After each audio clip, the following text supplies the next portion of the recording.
సర్వాధికారి పరమందు ఆసీనుడా, మమ్మల్ని ఎంతగానో ప్రేమిస్తున్నటువంటి ప్రియ పరలోకపు తండ్రి, గుణాయ ఈ సమస్త సృష్టిని సృష్టించి సృష్టిలో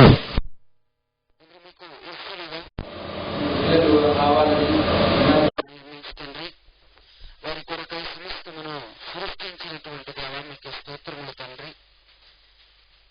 దేవ మాటలు వింటూ మీ చెంతకు చేరాలని, మీరు నా మహిమ లోకంలోనికి తండ్రి మేము కూడా ప్రవేశించాలని మా కొరకై ఎన్నో ప్రయత్నాలు చేస్తూ ఆఖరికి మీ ప్రియ కుమారుడైన యేసుక్రీస్తు ప్రభువుని లోకానికి పంపించి ఆయన ద్వారా మేమందరము మీ వద్దకు చేరే భాగ్యము మాకు ప్రసాదించినందుకు స్తోత్రములు కృతజ్ఞతలు చెల్లించుకొని తండ్రి ఇంతటి గొప్ప భాగ్యాన్ని మాకు ఇచ్చినందుకు లోకరక్షకుడు మీ లోకానికి పంపించిన ప్రియ కుమారుడైన యేసుక్రీస్తు ప్రభువు వారి పేరట ఈ ప్రార్థనకి సమర్పించి అడిగి వేడుకొంచున్నాం కను తండ్రి, ఆమేన్. సర్వోన్నతుడు, సర్వాధికారి, సర్వ సృష్టిని సృష్టించినటువంటి మన కరతండ్రి అయినటువంటి ఆ దేవాది దేవునికి స్తుతులు, స్తోత్రములు, కృతజ్ఞతాస్తుతులు చెల్లించుకొని ఆయన ఈ లోకానికి మన కొరకు పంపించినటువంటి ఆయన ప్రియ కుమారుడు,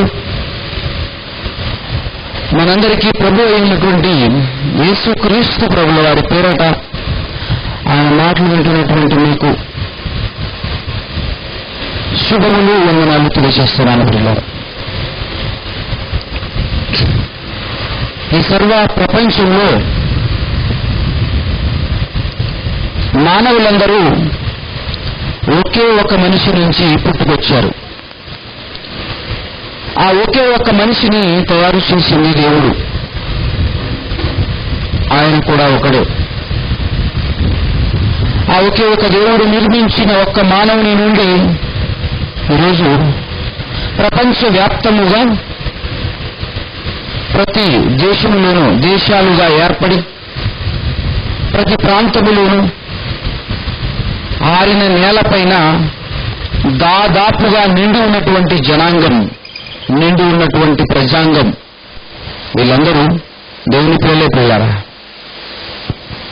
దేవుని పిల్లలే. మనమందరము దేవుని పిల్లలమే, ఏ తేడా లేదు, అందరూ దేవుని పిల్లలే. అయితే దేవుని పిల్లలు దేవునికి కాకుండా,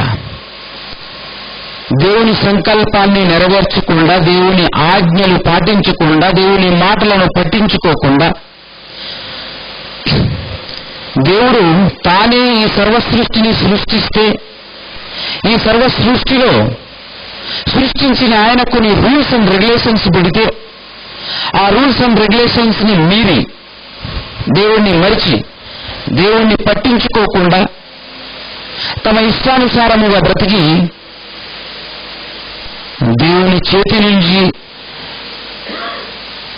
దేవుని చెంత నుంచి దూరమై మనుషులను మోసం చేస్తున్నటువంటి సాతానుడు, అపవాది, దయ్యంగా పిలువబడుతున్నటువంటి ఆ చెడు శక్తి ఏదైతే ఉందో, కేవలం దాని కొరకు మాత్రమే నిర్మింపబడినటువంటి నరకాగ్ని గుండంలోనికి దేవుని పిల్లలమైనటువంటి మనుషులము మనం చేరిపోవటం చాలా బాధకరమైనటువంటి విషయం.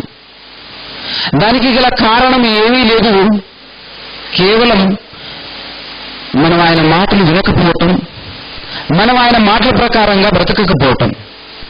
ఆయన సృష్టించినటువంటి ఈ మహా బ్రహ్మాండమైనటువంటి సృష్టిలో ఆయన తయారు చేసినటువంటి ఈ గొప్పదిగా కనబడుతున్నటువంటి ఈ భూమి పైన బ్రతుకుతున్నటువంటి మనము, ఆయన నిర్మించినటువంటి ఒక యంత్రంలో మనం బ్రతుకుతున్నప్పుడు ఆయన ఆజ్ఞల ప్రకారంగా, ఆయన రూల్స్ అండ్ రెగ్యులేషన్స్ ప్రకారంగా మనం బ్రతకటం అనేది న్యాయం.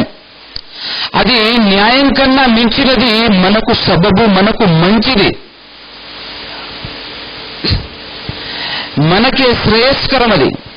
ఎందుకంటే ఎలా బ్రతికితే ఎటువంటి సమస్యలు మనం ఎదుర్కొంటామో మనకు తెలియదు. ఏ విధంగా జీవిస్తే ఎలాంటి ప్రాబ్లమ్స్ మనం ఫేస్ చేస్తామో మనకు తెలియదు గనక పిల్లరా,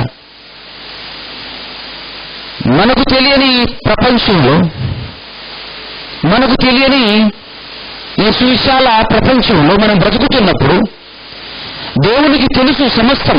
దేవుడే నిర్మించాడు గనక ఎలా బ్రతకాలో, ఏం చేయాలో, ఎలా చేయాలో తెలుసు.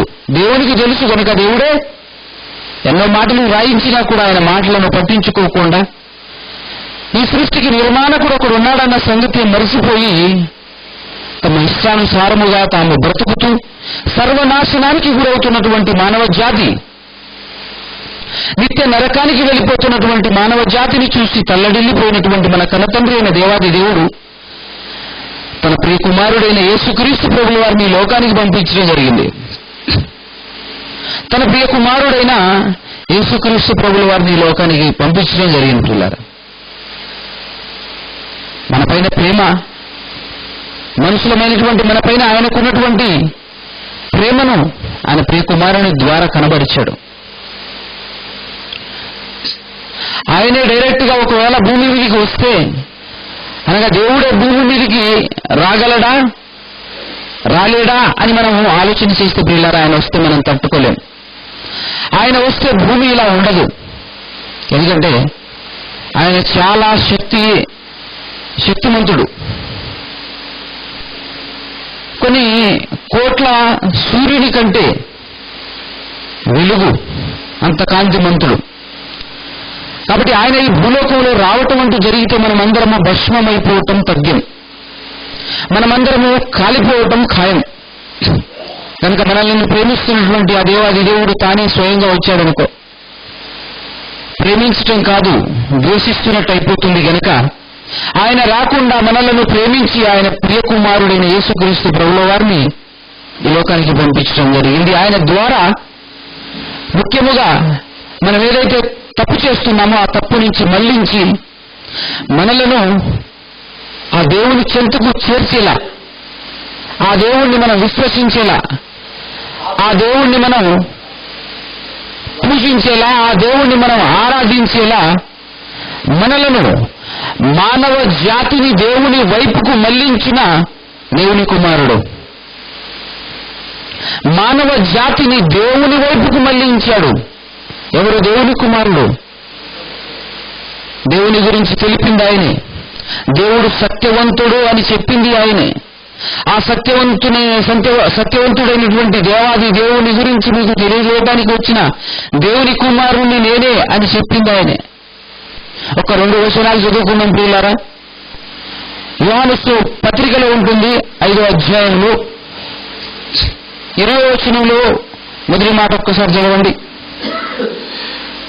మనము సత్యవంతుడైన వానిని ఎరుగవలెనని, మనము సత్యవంతుడైన వానిని తెలుసుకోవాలని, ఎరగవలెనని దేవుని కుమారుడు వచ్చి మనకు వివేకం అనుగ్రహించి ఉన్నాడని మనకు వివేకమును అనుగ్రహించి ఉన్నాడని మనం ఎరుగుదుము. వివేకము అనుగ్రహించి ఉన్నాడు అని మనం ఎరుగుదుము. ఎవరు వచ్చారు? దేవుని కుమారుడు వచ్చారు. ఎందుకు వచ్చాడు? దేవుని గురించి తెలియజేయడానికి వచ్చాడు. దేవుడు అనేటటువంటి ఆయన ఉన్నాడు.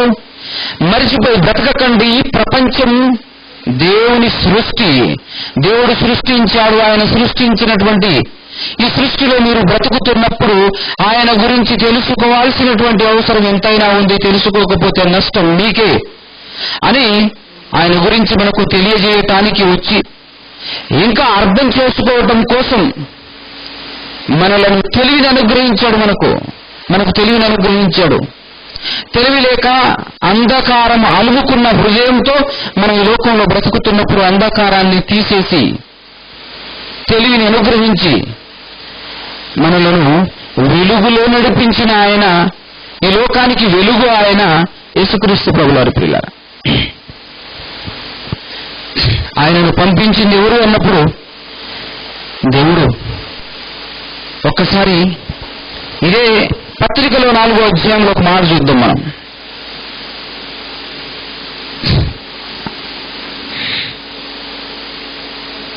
ఇదే పత్రికలో 4వ అధ్యాయం 4వ అధ్యాయము 8, 9, 10 వచనాలు చూద్దాం మనం. చదవాలి.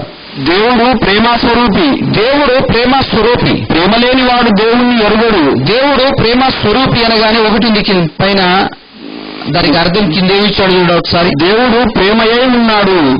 దేవుడు ప్రేమయై ఉన్నాడు. ప్రేమే దేవుడు. ప్రేమే దేవుడు. అయితే ఆ ప్రేమను క్రీస్తు తనలో మనకు చూపించాడు. క్రీస్తులో ఆ ప్రేమ ఉందా అని అంటే 100% ఆ ప్రేమ ఉంది. ఆ ప్రేమతోనే మనకు ప్రేమించాడు. మనలను తండ్రి యొద్దకు చేర్చే అనగా ఆ ప్రేమ యొద్దకు చేర్చడం కోసం ఆ ప్రేమ యొక్క రుచిని చూపించాడు. అవునా కదా? చూడండి కంటిన్యూషన్. మనము ఆయన ద్వారా జీవించున్నట్లు దేవుడు తన అద్వితీయ కుమారుని లోకంలోనికి పంపెను. దేవుడు తన అద్వితీయ కుమారుని లోకములోనికి పంపెను. మనము ఆయన ద్వారా జీవించున్నట్లు. ఎందుకంటే మనమందరము చనిపోతున్నాము అనగా నరకానికి వెళ్ళిపోతున్నాము. ఈ లోకాన్ని విడిచిపెట్టడం కాదు చనిపోవటం అంటే. కానీ ఈ లోకాన్ని విడిచిపెట్టిన వెంటనే నువ్వు నరకానికి చేరిపోవటమే అసలు శిశులైన మరణం, అసలు శిశులైనటువంటి చావు. అది మామూలు మనుషులకు అర్థం కావటం చాలా కష్టం. చదువులేని వారికి అర్థం కావటం ఇంకా కష్టం. అవునా కదా? అదే విషయాన్ని దేవుడు తన కుమారుని ద్వారా తెలియజేస్తున్నాడు. తన కుమారుని లోకానికి పంపించి మనలను బ్రతికించాలనుకున్నాడు. మనలను స్వర్గం చేర్చాలనుకున్నాడు. మనలను పరలోకం చేర్చాలనుకున్నాడు. నిత్యలోకమైన ఆ మహిమలోకంలో నన్ను కూర్చుండబెట్టాలనుకున్నాడు దేవుడు. అందునిమిత్తమై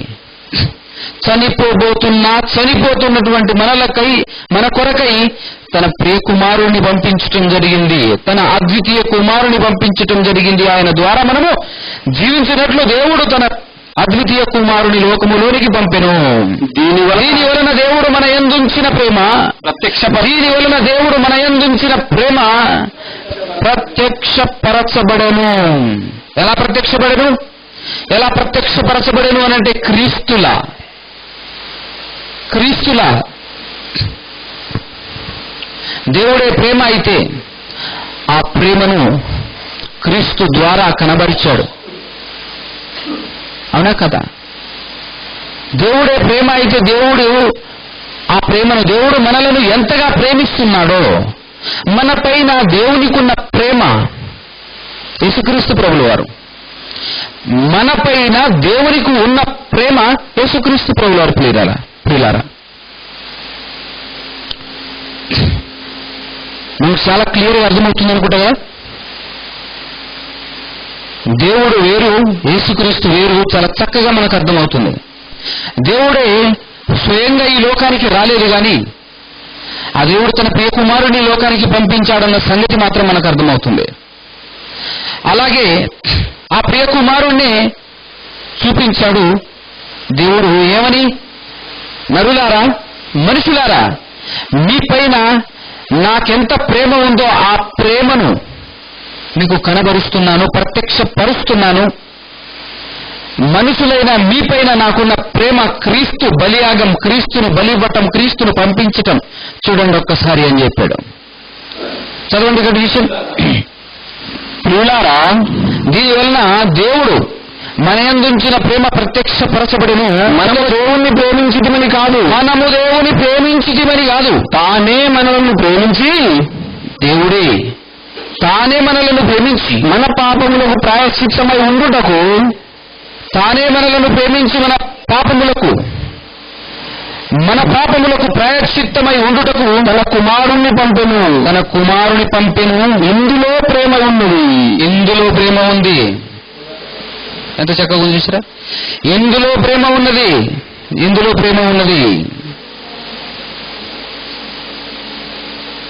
ఎంత గొప్ప మాట. తర్వాత ఏమన్నాడంటే, ప్రియులారా, దేవుడు మనలను ఇలాగూ ప్రేమింపగా మనం ఒకరినొకరు ప్రేమింపబద్ధులమై ఉన్నాము. ఏ మానవుడును దేవుని ఎల్లప్పుడూ చూచి ఉండలేదు. ఏ మానవుడును దేవుణ్ణి ఎప్పుడును చూచి ఉండలేదు. మనము ఒకరినొకడు ప్రేమించిన యెడల దేవుడు మన యందు నిలిచియుండును, ఆయన ప్రేమ మన యందు సంపూర్ణమగును. ఎందుకంటే ప్రేమే దేవుడు గనక మనం ఒకరు ప్రేమించుకుంటా ఉంటే, మనం ఒకరినొకరు ప్రేమిస్తా ఉంటే ఆ ప్రేమే కదా దేవుడు. మనం అలా ఆయన్ని చూడగలం, మనం అలా ఆయన్ని గమనించగలం, మనం అలా ఆయన్ని అనుభవించగలం గనక మనమందరము ఒకరి ఎడల ఒకరు ప్రేమిస్తూ మనం బ్రతకాలి. కానీ దేవుడిని మనం ఎవరము చూడలేము. ఇదిగో ఒకరినొకరు మనం ప్రేమించాలనేటటువంటి ప్రేమతత్వాన్ని నేర్పించింది ఎవరంటే దేవుని కుమారుడైన యేసుక్రీస్తు ప్రభుల వారు. ఆయన మనకు కనపడ్డారా అంటే ఈ రోజున్న మనకు కనపడలేదు, కానీ మనుషులు చూశారు, మానవుడు చూశారు కదా. సో దేవుడు వేరు, క్రీస్తు వేరు.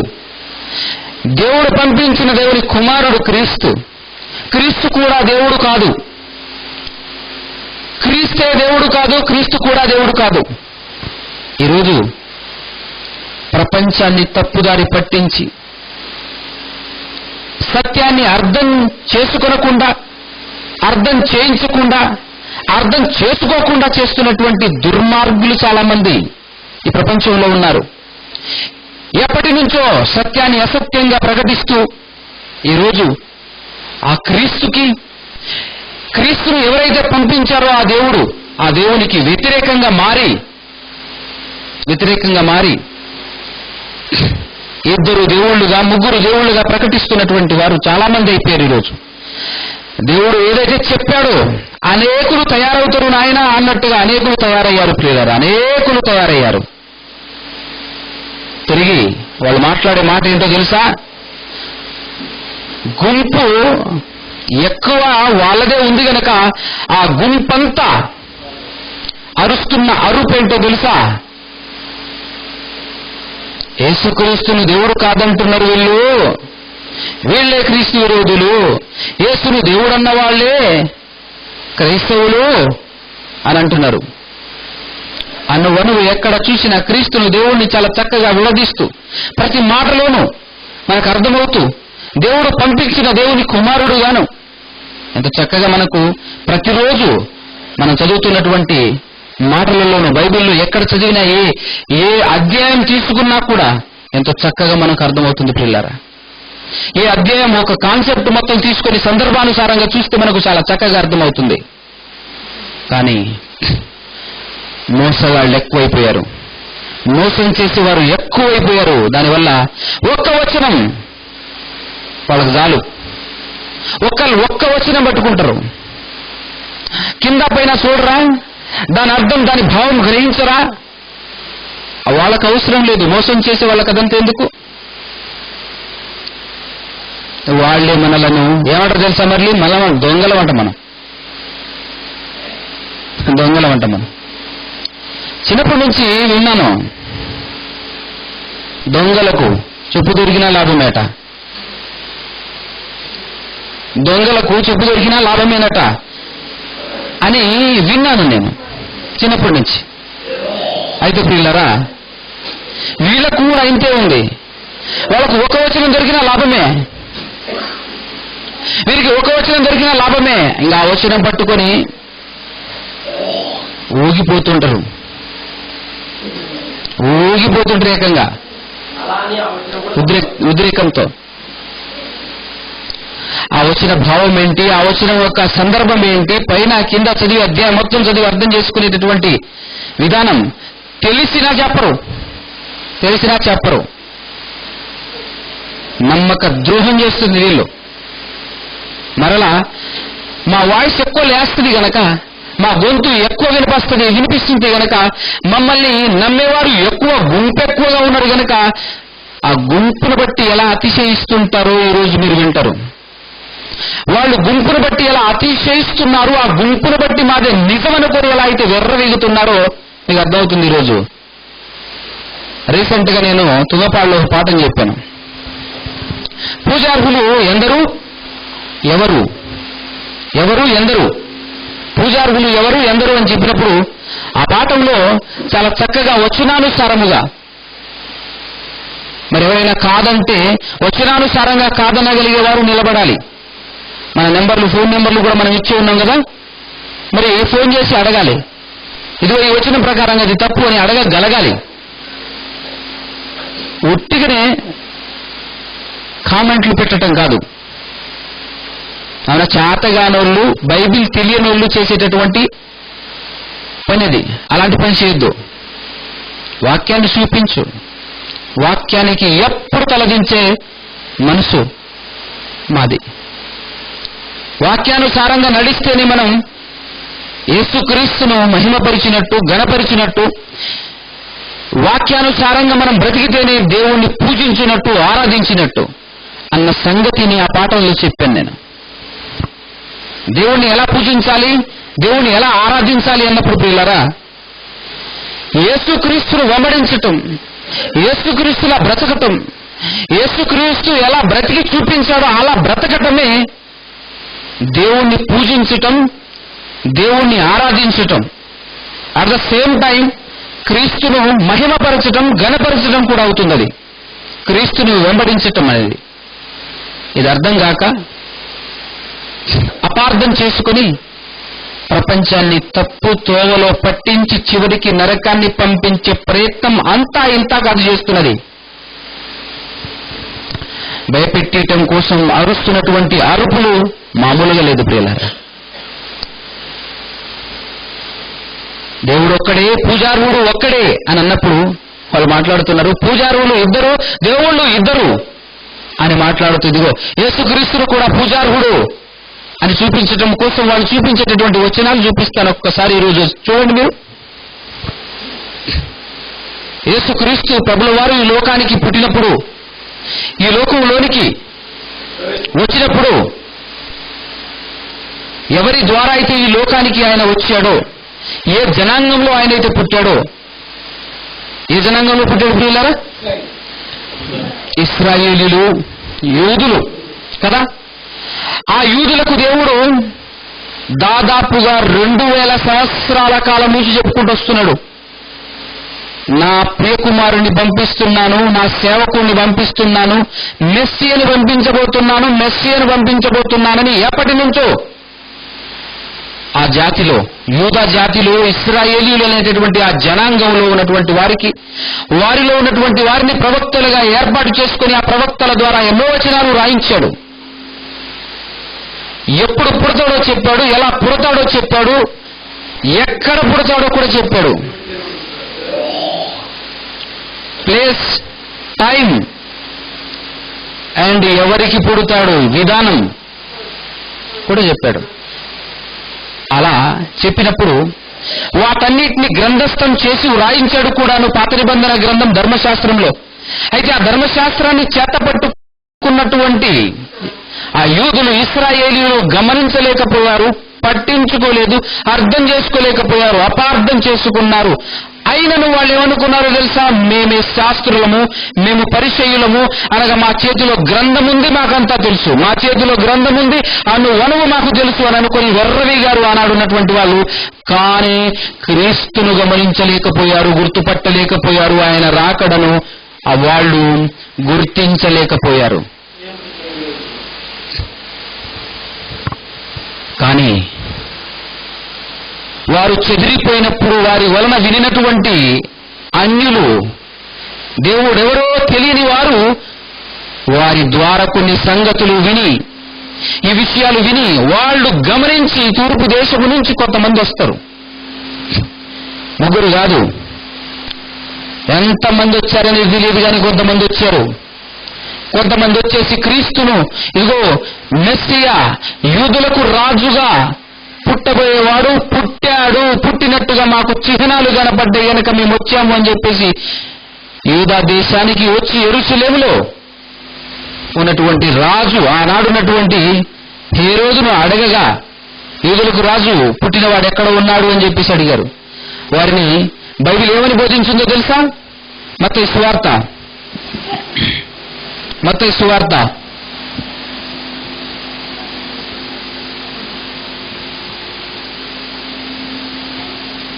2వ అధ్యాయం 2వ వచనం, 1వ వచనం నుంచి చూద్దాం. రాజైన హేరోదు దినములయందు యూదా దేశపు బెత్లెహేములో యేసు పుట్టిన పిమ్మట ఇదిగో తూర్పు దేశపు జ్ఞానులు యెరూషలేమునకు వచ్చి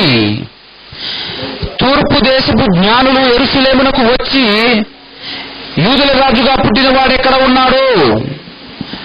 తూర్పు దిక్కున మేము ఆయన నక్షత్రము చూసి ఆయనను పూజింపవచ్చితిమని చెప్పిరి. చూశారా? వచ్చింది ఎవరు? అన్యులు వచ్చారు. వారు వచ్చేమంటున్నారు, యూదుల రాజుగా పుట్టిన వాడు ఎక్కడ ఉన్నాడు, ఆయనను మేము పూజించాలని వచ్చాము అని వచ్చారు. రాజును పూజించడం ఏంటండి అని అనగానే, ఆ కాలంలో క్రీస్తు పూర్వము క్రీస్తు శకము కూడా రాజుల కాలంలో రాజును పూజించడం అనేది ఒక అలవాటుగా ఆ కాలంలో జరిగింది. పూజించేవారు కూడాను. ఆఖరికి రాజులు సైతం తమ్మును తాము నేనే దేవుణ్ణి నేను ప్రకటించుకునేటటువంటి తీరుంది. అది చరిత్ర చదివితే మనకు అర్థమవుతుంది. చరిత్రలో రాజులే దేవుళ్ళుగా ప్రకటించుకున్నారు. నానా కదా. ఈరోజు చాలా మంది ప్రపంచంలో దేవుళ్ళుగా రాజుల విగ్రహాలనే పెట్టుకొని పూజిస్తున్నారు. ఇప్పటికీ మనం చూస్తున్నాం కదా. రాజులనే దేవుళ్ళుగా, ఇతడు దేవుడు కాదు రాజు అని నువ్వు తేల్చి చెప్పిన దేవుని అవతారమని మరలా లింకు పెట్టేసి పూజిస్తున్నటువంటి వైనం మనం ప్రపంచంలో చూస్తున్నాం ఇప్పటికీ. అవునా కదా పిల్లరా? రాజులు మంచి పరిపాలన చేస్తే, ప్రజలను ఏ హాని చేయకుండా ప్రజలను ఆనందపరుస్తూ పరిపాలన చేశారనుకో, ఆయన నువ్వే దేవుడు అని పూజిస్తూ ఉండేవారు అనమాట. రాజులను పరిపాలన చేసేటటువంటి వారిని ఎవరిని పిలిచేవారో తెలుసా? ప్రభు.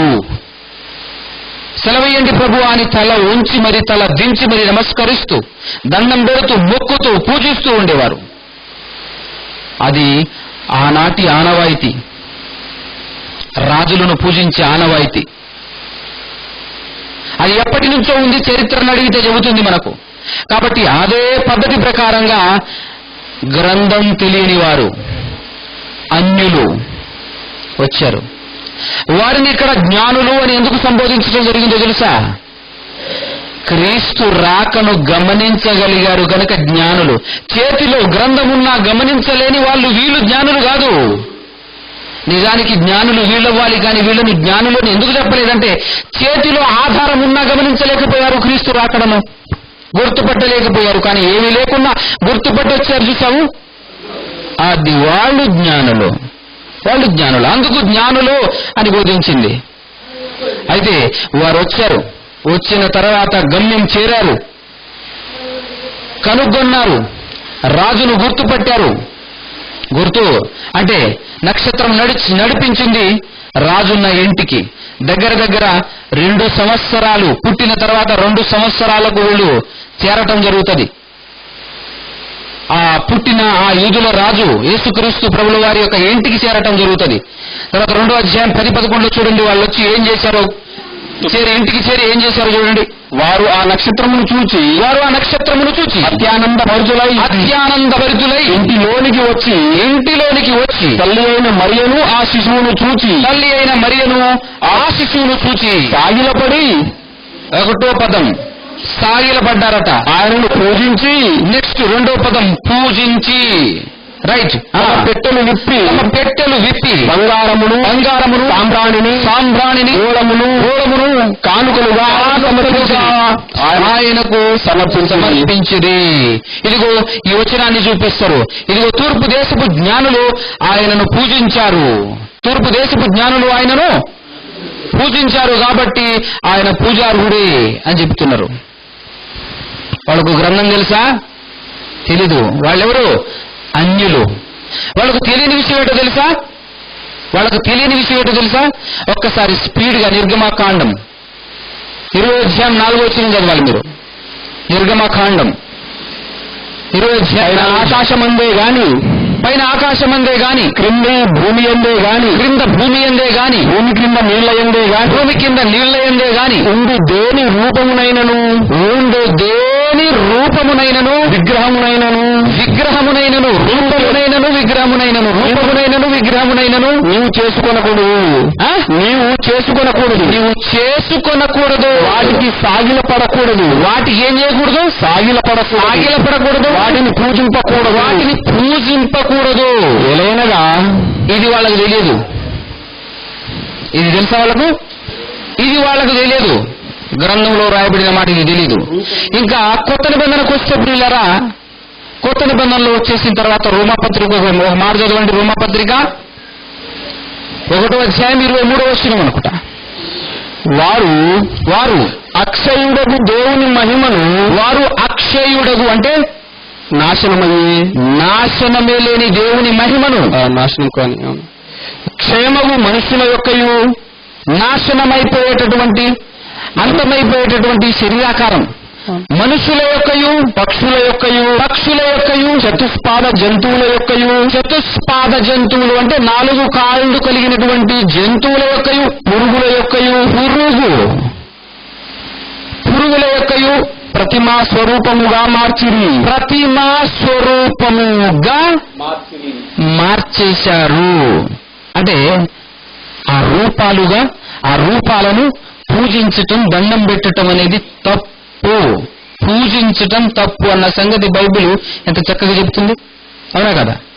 ఇప్పుడు మానవ రూపంలోనే ఉన్న క్రీస్తు ఒక శరీరాకారం అక్కడ ఉంది, చిన్న పిల్లవాడిగా. ఆకారాన్ని పూజించటం తప్పా కాదా? 100% తప్పు. అది వాళ్ళకు తెలియక చేశారు. నువ్వు తెలిసి చేస్తావా?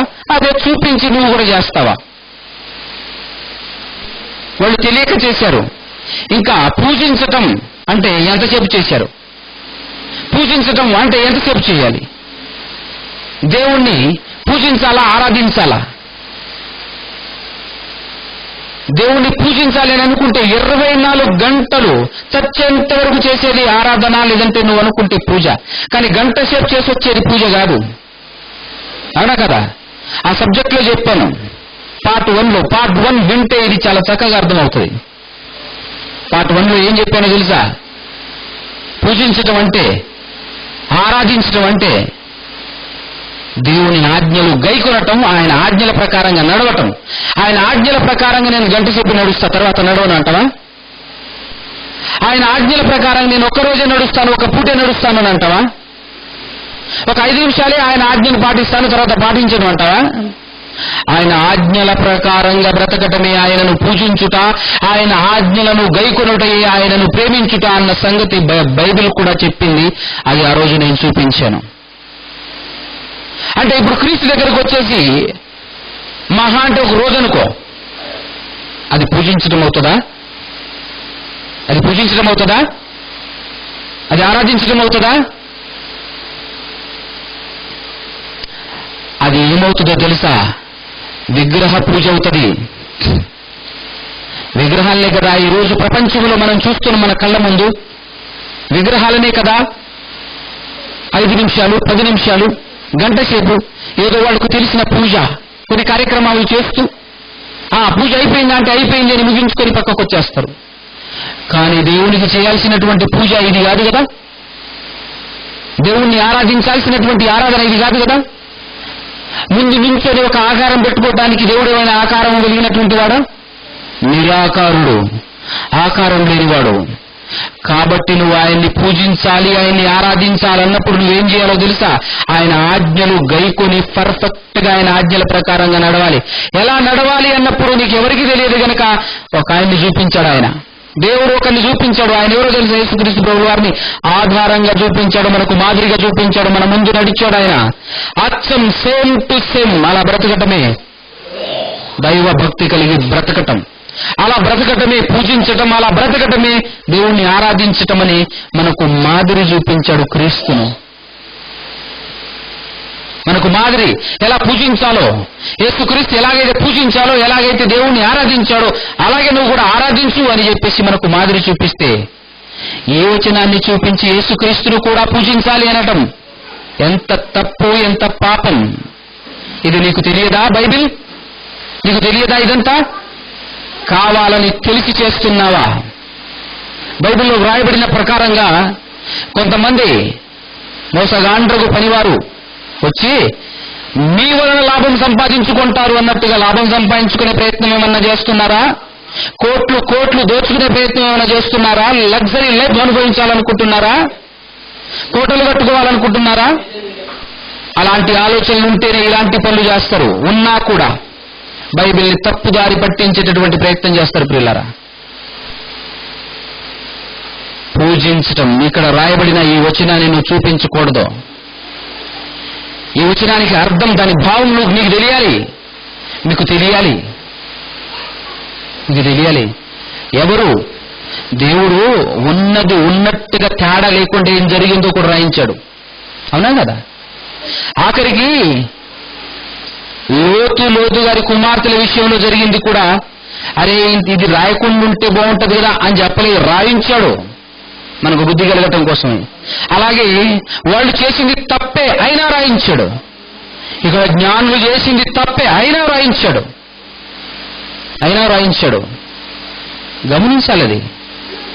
గమనించాలి మనం అది. సో ఇది మాత్రమే కాదు, ఇంకా వేటిని చూపిస్తారు. ఒక్కసారి మీరు బైబిల్ ఓపెన్ చేసి చూడండి. మత్తయి సువార్త 8:2 చూడండి. మత్తయి సువార్త 8వ అధ్యాయము 2వ వచనం. 8 ఇదిగో కుష్టి రోగి వచ్చి ఆయనకు మ్రొక్కి, ప్రభువా నీకిష్టమైతే నన్ను శుద్ధునిగా చేయవలెనను. ఏం చేశాడు ఆయన? వచ్చి యేసుక్రీస్తు ప్రభువారిని మ్రొక్కాడట. మొక్కి ఇలాంటిదే. 14:33 కూడా చదవండి ఒకసారి. 14:33. వారు దోణి ఎక్కినప్పుడు గాలి అణిగెను. అంతటా దోణిలో ఉన్నవారు వచ్చి, బా నువ్వు నిజంగా దేవుడు అయ్యా అని చెప్పి మొక్కారా? ఏమని చెప్పి మొక్కారు వాళ్ళు? నువ్వు నిజంగా దేవుని కుమారుడు అయ్యా అని చెప్పి మొక్కుతున్నారు. చూసారా? అవునా? నువ్వు నిజంగా దేవుని కుమారుడు అయ్యా అని చెప్పి మొక్కుతున్నారు వాళ్ళు. నెక్స్ట్ యోహాను సువార్త ఇంకొక మాట ఇలాంటిదే. చాలా ఉన్నాయి కనుక ఒక 3 చూపిస్తాను మీకు ఇలాంటివి. మొక్కటం అనేది యోహాను సువార్త 9:38 అనుకుంటా. 9:36 నుంచి చదువుదాం. 36 అంటే అందుకు వాడు ఎక్కడుంది? కాబట్టి యూదులు, క్షమించండి, రైట్, చదువు. 36 35 నుంచి చూద్దాం. పరిసయ్యులు వానిని వెలివేసిరని యేసు విని వానిని కనుగొని, యేసుక్రీస్తు ప్రభుల వారు బాగుపడిన స్వస్థపడినటువంటి ఆ గుడ్డివాడి దగ్గరికి వెళ్ళేసి, కళ్ళు తెరవబడినటువంటి, ఇంతకుముందు గుడ్డివాడు ఇప్పుడు కళ్ళు తెరవబడ్డాయి, ఆయన దగ్గరికి వెళ్ళేసి ఏమంటున్నాడంటే, యేసుక్రీస్తు ప్రభుల వారు స్వయంగా ఆయన వెళ్ళి ఏమంటున్నాడంటే, నాయనా నువ్వు దేవుని కుమారుడు ఎందుకు విశ్వాసం ఉంచుతున్నావా అని అడుగుతున్నాడు. అందుకు వాడు, ప్రభువా నేను ఆయన యందు విశ్వాసం ఉంచుటకు ఆయన ఎవడు అని ఆయనను అడుగగా, ఆయన ఎవడని ఆయనను అడుగగా, యేసు ఆయన నీవు ఆయనను చూచుచున్నావు, నీతో మాట్లాడుతున్నవాడు ఆయనే. అంటే నీ ముందు నుంచున్న నేనే ఆయనను. నీకు అర్థం కావట్లా? నీ ముందు నుంచున్న నేనే ఆయనను, దేవుని కుమారుణ్ణి. ఎంత చక్కగా చెప్తున్నాడు ఆయన. నెక్స్ట్, అంతటా వాడు, ప్రభువా అయితే నేను విశ్వసించుచున్నాను ప్రభువా అని చెప్పి ఆయనకు మ్రొక్కెను. దేవుడని మొక్కాడా? దేవుని కుమారుడని మొక్కాడా? కదా. ఇప్పుడు మ్రొక్కెను అని రాయబడి ఉంది కదా. ఇదిగో మొక్కెను అని రాయబడి ఉంది. అంతకంటే ఏం కావాలండి మీకు ఆధారం అంటున్నారు అజ్ఞానులు. అంతకంటే ఏం కావాలి? ఇంతకు మొక్కటం అంటే ఏంటి ఒకసారి ఎక్స్ప్లెయిన్ చేయి నాకు. మొక్కటం అంటే ఏంటి? ఏం చేయాలి అసలు ఒకసారి చెప్పు. మొక్కటం అంటేను ఆజ్ఞను అనుసరించడం అంటేను ఒకటేనా? ఆజ్ఞలను గైకొనటం అంటే మొక్కటం అంటే ఒకటేనా? మొక్కితే సరిపోతుంది, ఆజ్ఞలన్నీ గైకొనినట్టేనా? ఆరాధించడం అంటే ఇదేనా? పూజించడం అంటే ఇదేనా అర్థం? ఇదేనా పిల్లరా? మొక్కటం అంటే నమస్కరించటం. ఈ రోజుల్లో మనం కూడా ఏం చేస్తున్నాం? మొక్కటం అంటే ఏంటి? దండం పెట్టడం అన్నట్టుంటే కొంచెం మనం ఉంటుంది ఇది కదా. ఒకరికొకరు ఏం చేసుకుంటాం మనం? వందనాలు వందనాలు, కలిసినప్పుడల్లా వందనాలు, నమస్కారం నమస్కారం చేస్తున్నాం మనం. ఇంతకంటే ఇంకా డీప్ అయినది, ఇంకా దారుణమైనది ఏంటో తెలుసా? వంగి దండం పెట్టడం, వంగి మొక్కటం. దానికంటే భయంకరమైనది ఏంటో చెప్పిన ఇక బొరలబట్టం. ఇక దాన్ని ఏమంటారు తెలుసా? సాష్టాంగ నమస్కారం అంటారు దాన్ని. సాష్టాంగ పడటం లేదా సాగిల పడటం అంటారు దాన్ని. అంటే ఇప్పుడు సాగిల పడిన వారందరూ, ఇప్పుడు నువ్వు ఎవరి ముందైనా సాగిల పడ్డావనుకో, వాళ్ళు దేవుళ్ళేనా? వాళ్ళని పూజించవచ్చా? అంటే వాళ్ళు దాన్ని బట్టి పూజారులను వాళ్ళని ప్రకటించవచ్చా మనం? అలా నువ్వు ప్రకటించాలి అని అనుకుంటే నీకు కొన్ని వచనాలు చూపిస్తాను, ఒక్కసారి చూడు. ఇప్పుడు ఆదికాండం, పాత నిబంధన గ్రంథంలో ఆదికాండంలో 33వ అధ్యాయం ప్రియులారా.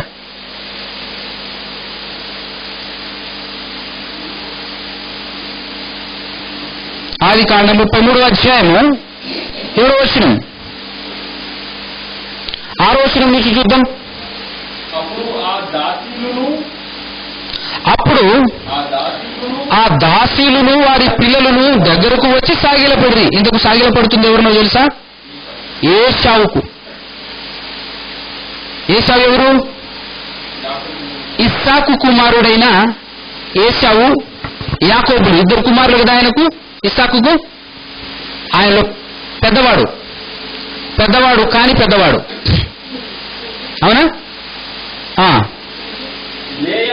లేయాయు ఆమె పిల్లలను దగ్గరకు వచ్చి సాగిలపడిరట. ఎవరికి సాగిలపడుతున్నారు? ఏశావుకు సాగిలపడుతున్నారు.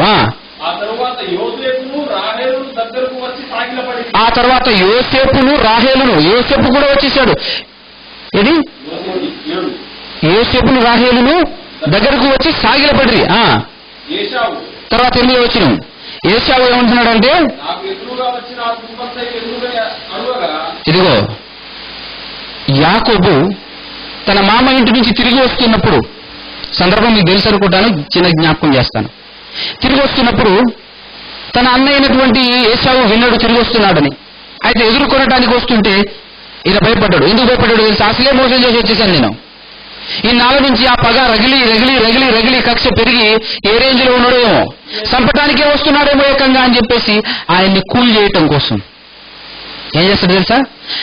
తనకున్నటువంటి ఆస్తిలో కొంత తీసి ఆ గొర్రెల మందలను కానీ తనకున్నటువంటి ఆ మందలలో నుంచి కొన్ని తీసేసి ముందు పంపిస్తాడనమాట.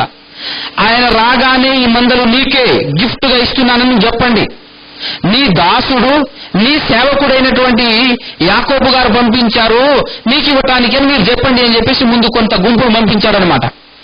అయితే ఆ గుంపును చూసి దాటుకొని యాకోబు దగ్గరికి ఆ ఏశావు గారు వచ్చినప్పుడు అప్పుడు అడుగుతున్నాడు ఏశావు గారు, ముందు పంపించిన గుంపు అంతా దాని పరిస్థితి ఏంటి?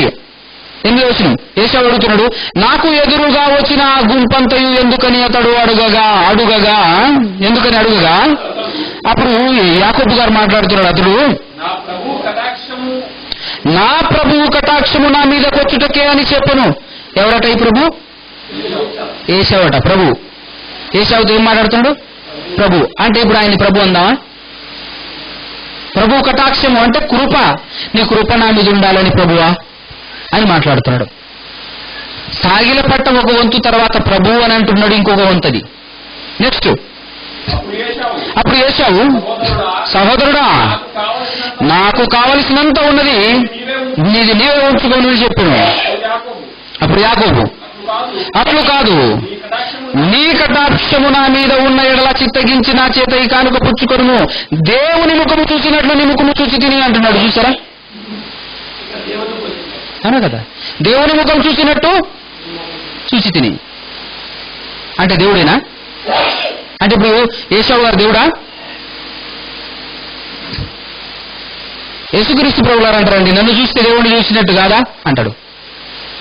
ఇదిగో ఈ మాట పట్టుకొని మళ్ళీ ఇదిగో యేసుక్రీస్తు కూడా దేవుడు అనేసారు. ఏమనాలండి? ఏమన్నాం ఇప్పుడు? జ్ఞానులు అనాలా, పండితులు అనాలా? వీళ్ళు తెలిసి తెలిసి మోసం చేస్తున్నారు వీళ్ళు. తెలుసు వీళ్ళకు, అయినా కూడా ప్రపంచాన్ని మోసం చేసే ప్రయత్నం. చివరి కాలం కదా, కొందరే ఉంటారు. చివరికి యేసుక్రీస్తు వచ్చేసరికి యేసుక్రీస్తు దేవుని కుమారుడైన క్రీస్తు అనేటటువంటి విశ్వాసం కనుగొందునా అని కూడా మాట్లాడాడు. అంటే దాన్ని జరిగించడం కోసం ఆహారదిశలు కష్టపడుతున్నారు మన వాళ్ళు, మనకు వ్యతిరేకిస్తున్నారు. ఇప్పుడు దీన్ని బట్టి వీళ్ళు కూడా పూజారులు అన్నామా? సాగిలపడ్డరుగా. ఇంకా 43వ అధ్యాయంలో మరొక వచనం చూద్దాం. 43వ అధ్యాయంలో, ఇది ఆదికాండం 43వ అధ్యాయం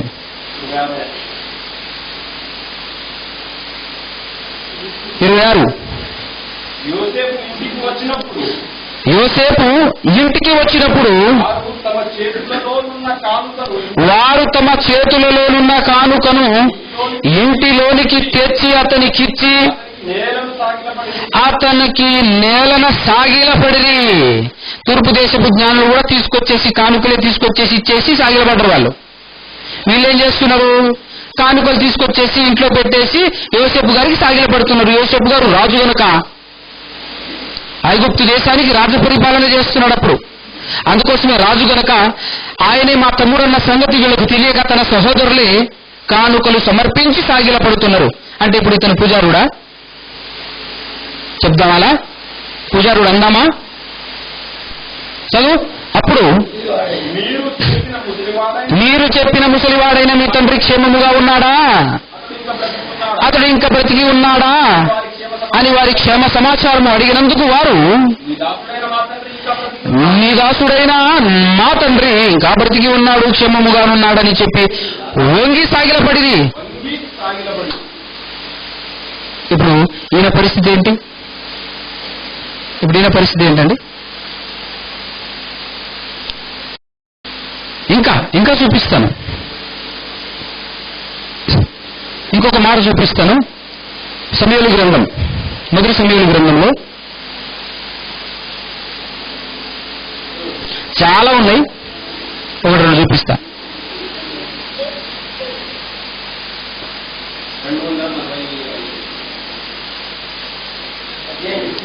మొదటి సమూయేలు గ్రంథము 24వ అధ్యాయము 8వ వచనం.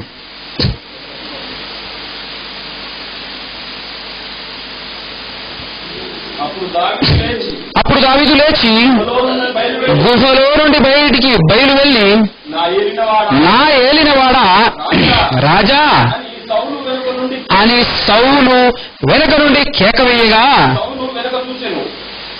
సౌలు వెనుక చూసెను. దావీదు నేల సాష్టాంగపడి నమస్కారము చేసి, ఇది సాష్టాంగపట్టం అంటే మొక్కటం అదే కదా, వంగి సాగిలపడి నేలన వంగి సాగిలపట్టం అన్నమాట. అంటే రాజులను సాష్టాంగపడి నమస్కారం చేయటం అనే నమస్కారం ఆ కాలంలో గొప్పవాళ్ళు కదా, రాజ్య పరిపాలన చేస్తున్నటువంటి వారు కదా.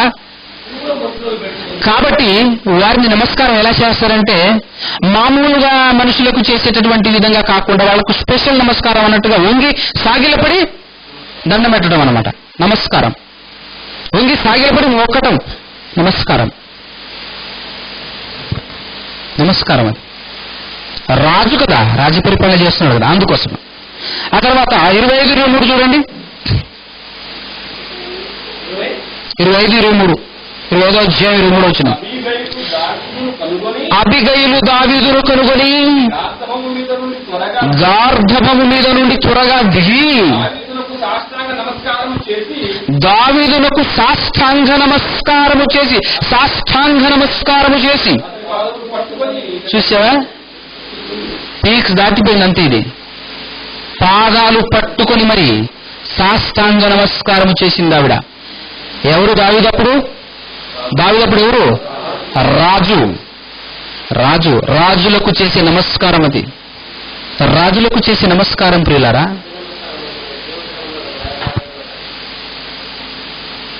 అవునా కదా, రాజులకు చేసేటటువంటి నమస్కారము. కాబట్టి యేసుక్రీస్తు ప్రభుల వారు కూడా రాజు. అవునా కదా. తూర్పు దేశపు జ్ఞానులు ఏమని పూజించారు? రాజు అనే కదా వచ్చి సాగిలపడింది, రాజు అనే కదా నమస్కరించింది. అవునా కదా? ఇప్పుడు యేసుక్రీస్తు రాజు కదా, రాజనే కదా. మరి ఆయన మొకటం అనగా నమస్కరించటం, మొకటం అనగా నమస్కరించటం.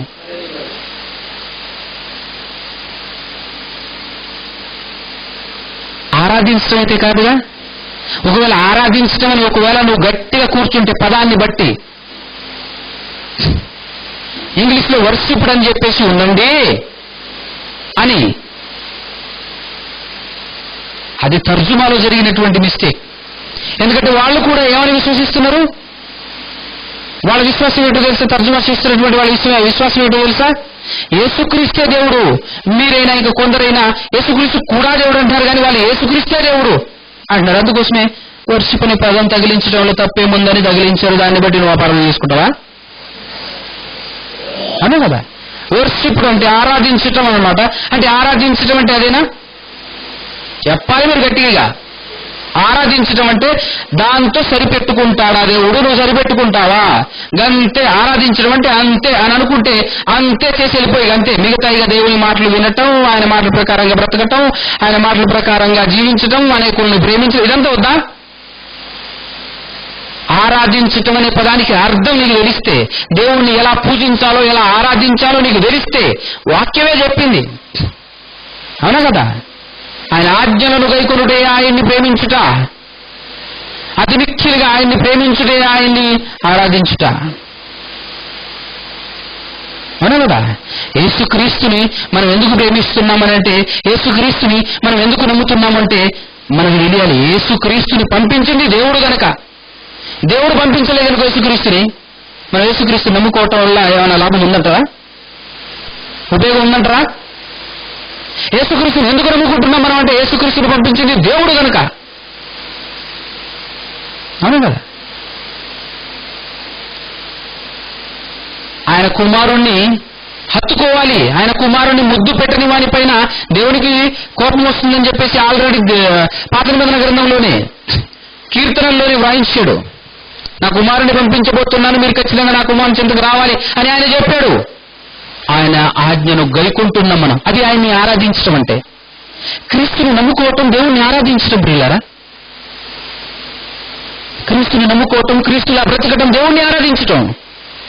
క్రీస్తును ఎందుకు నమ్ముకున్నావంటే దేవుడు చెప్పాడు గనక. దేవుడు చెప్పాడని నీకెలా తెలిసిందంటే క్రీస్తే చెప్పాడు గనక. మన చేతికి గ్రంథం వచ్చింది కదా. వచ్చిన తర్వాత క్రీస్తుకు ముందు కాలంలో కూడా, అనగా క్రీస్తు భూలోకానికి రాక మునుపు కూడా ఆయన గురించి ఎన్నో వచనాలున్నాయి. సో దాన్ని బట్టి మనకు ఏమర్థం అవుతుంది? క్రీస్తుని పంపించింది ఎవరు అని అంటే దేవుడు పంపించాడు. చాలా మంది అబద్ధాలు చెప్తూ ఈ లోకంలో బ్రతుకుతున్నారు. దేవుడు నన్ను పంపించాడని చెప్పేసి బాబాలు గాను పూజారులు గాను రకరకాలైనటువంటి వేషాలలో తిరగట్లే. ఆఖరికి తామే దేవుళ్ళమంటూ పూజింపబడతలే. అనేకులు ఉన్నారు, కానీ దేవుడు పంపించిన ఆయన ఒకే ఒక్కడు. ఈ లోకానికి దేవుడు పంపించింది ఎవరినంటే ఒక్కడే. ఆయన ఎవరు? ఒకే ఒక్కడు. ఎవరు అని అంటే యేసుక్రీస్తు ప్రభుల వారు.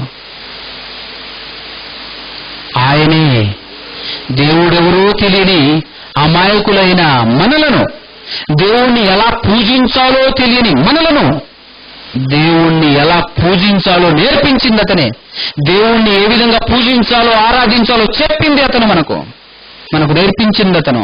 దేవుని వైపుకు మళ్లించింది అతను మనకు. అవునా కదా? అలాంటి ఆయన దేవుడు, దేవుని కుమారుడు.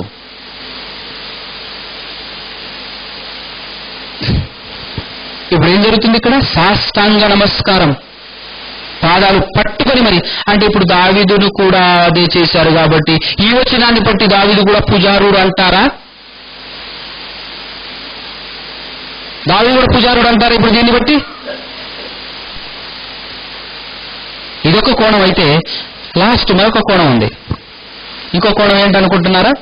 ఒక్కసారి చూద్దాం. మనం ఏం చూపించి మళ్ళా యేసుక్రీస్తు ప్రభుల వారు కూడా.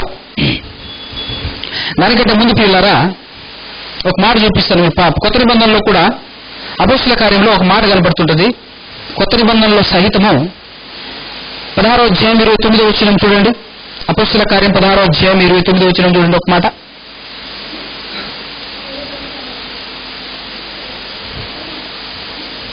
అతడు దీపము తెమ్మని చెప్పి 16:29 ఆ 28 నుంచి చూద్దాం. అప్పుడు పౌలు, నీవు ఏ హాని చేసుకునవద్దు, మేమందరము ఇక్కడనే ఉన్నామని బిగ్గరగా చెప్పిన. అతడు దీపము తెమ్మని చెప్పి లోపలికి వచ్చి వణుకుచూ పౌలునకును శీలకును ఏంటిది? ఇప్పుడు పౌలు శీలలు కూడా పూజారులేనా? నమస్కరించాడయ్యా ఆయన, వందనం చేశాడు, నమస్కరించాడు, గౌరవించాడు. మీరు చాలా గొప్ప వాళ్ళని గౌరవించారు, కానీ ఇక్కడేమైనా వ్యతిరేకించారా? వీళ్ళు సాగిలపడ్డారు. ఎవరికి సాగిలపడ్డారు? పౌలుకును శీలకును. సాగిలపడింది ఎవరు? మనిషి. సాగిలపడ్డా లేదా? అది ఇదొక టైప్ అయితే, ఇంకొక టైప్ ఏంటంటే ప్రకటన గ్రంథం. ప్రకటన గ్రంథంకి వచ్చేసేయండి. ప్రకటన గ్రంథం 7వ అధ్యాయం. 7వ అధ్యాయం కంటే ముందు 5వ అధ్యాయం 9 నుంచి 9-10 వచనాలు కలిపి ఉంటుంది.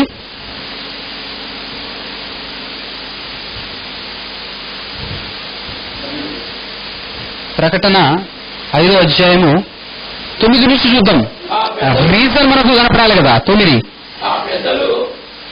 ఆ పెద్దలు అంటే దేవుడు సింహాసనాసీనుడై ఉన్నప్పుడు ఆ సింహాసనం చుట్టూ 24 సింహాసనాలు ఉంటాయి. ఆ సింహాసనాల పైన కూర్చున్న 24 పెద్దలు ఉంటారు. ఆ పెద్దలు అన్నమాట. ఆ పెద్దలు మాట్లాడుతున్నారు. ఎవరితో మాట్లాడుతున్నారు? క్రీస్తుతో మాట్లాడుతున్నారు. నీవు ఆ గ్రంథమును తీసుకొని దాని ముద్రలను విప్పుటకు యోగ్యుడవు, నీవు మాత్రమే యోగ్యుడవు. నీవు వధింపబడిన వాడవై నీ రక్తమిచ్చి ప్రతి వంశములోను, ఆయా భాషలు మాట్లాడు వారిలోను, ప్రతి ప్రజలోను, ప్రతి జనములోను దేవుని కొరకు మనుషులను కొని నువ్వు కొన్నావు. మనుషులను ఎవరి కొరకు కొన్నావు? దేవుని కొరకు కొన్నావు. కొని మా దేవునికి వారికి ఒక రాజ్యముగాను యాజకులుగాను చేసితివి గనుక వారు భూలోకమందు ఏలుదురను కొత్త పాట పాడుదురు. మరియు నేను చూడగా సింహాసనమును, జీవులను, పెద్దలను ఆవరించి ఉన్న అనేక దూతల స్వరము వినబడెను. వారి లెక్క కోట్ల కొలది ఉండెను. వారు వధింపబడిన గొర్రె పిల్ల శక్తియు, ఐశ్వర్యమును, జ్ఞానమును, బలమును, ఘనతయు, మహిమను, స్తోత్రమును పొందనర్హుడని గొప్ప స్వరముతో చెప్పుచుండిరి. స్తోత్రార్హుడు అని చెప్పుచుండిరి. ఆ తర్వాత అంతటా పరలోకమందును, భూలోకమందును, భూమి క్రిందను, సముద్రములోను ఉన్న ప్రతి సృష్టము అనగా వాటిలోనున్న సర్వమును సింహాసనాసీనుడై ఉన్న వానికి గొర్రె పిల్లకును స్తోత్రమును, మహిమయు, ఘనతయు యుగ యుగములు కలుగునుగాక, ప్రభావమును కలుగునుగాక. చూసారా? ఇది చూపిస్తారు. ఇదిగో స్తోత్రార్హుడట, చూడొక్కసారి అని ఈ వచనాన్ని చూపిస్తూ వాళ్ళ అతిశయం, ఈ వచనాన్ని చూపిస్తూ మాట్లాడుతున్నప్పుడు వాళ్ళ అతిశయం చూడాలి. ఆ జోడు స్తోత్రార్హుడు అది లెక్క అంటుంటారు. ఇక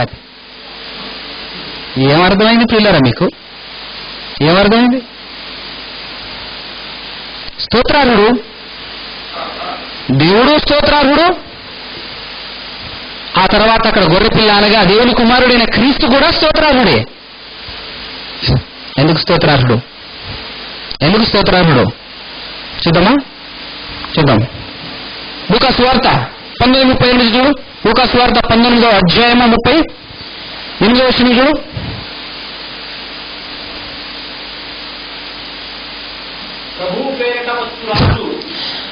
ప్రభువు పేరట వచ్చు రాజు స్తుతింపబడునుగాక. పరలోకమందు సమాధానమును, సర్వోన్నతమైన స్థలములో మహిమయు ఉండునుగాక. నెక్స్ట్ యోహాను సువార్త 12:13. యోహాను సువార్త 12:13. వాటర్ ఇది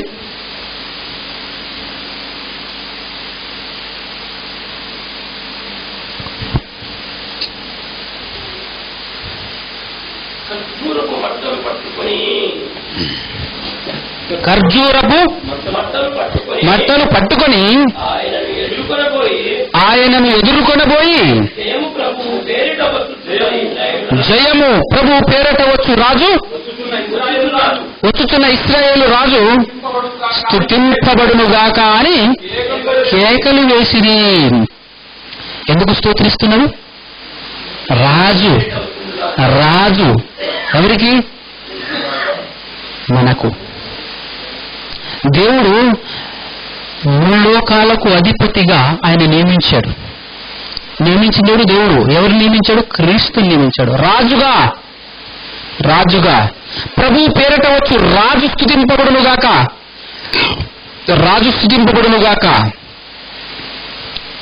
ఇక్కడ ప్రభు అనగానే, ప్రభు పేరట అనగానే ప్రభు అనే పదం ఎలా ఉంది చూడండి, బోల్డ్ లెటర్లో ఉంది కదా.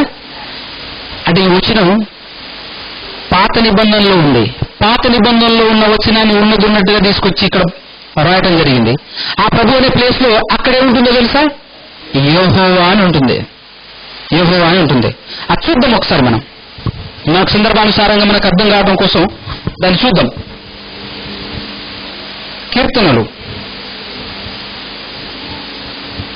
కీర్తనల గ్రంథము 118వ కీర్తన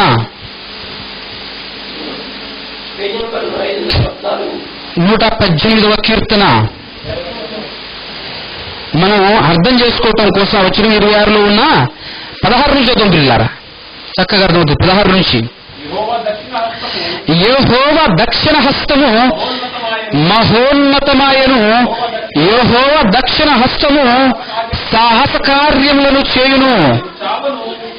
ఎవరా యెహోవా హస్తము? యేసుక్రీస్తు ప్రభువారు. దేవుని హస్తముగా, దేవుని బాహువుగా కూడా పిలువబడతాడు యేసుక్రీస్తు ప్రభువారు. ఆయన దక్షిణ హస్తము సాహస కార్యములను చేయును. యేసుక్రీస్తు ప్రభువు వారి యొక్క మాటగా ఇక్కడ ప్రవచనం. నేను చావను, సజీవుడనై.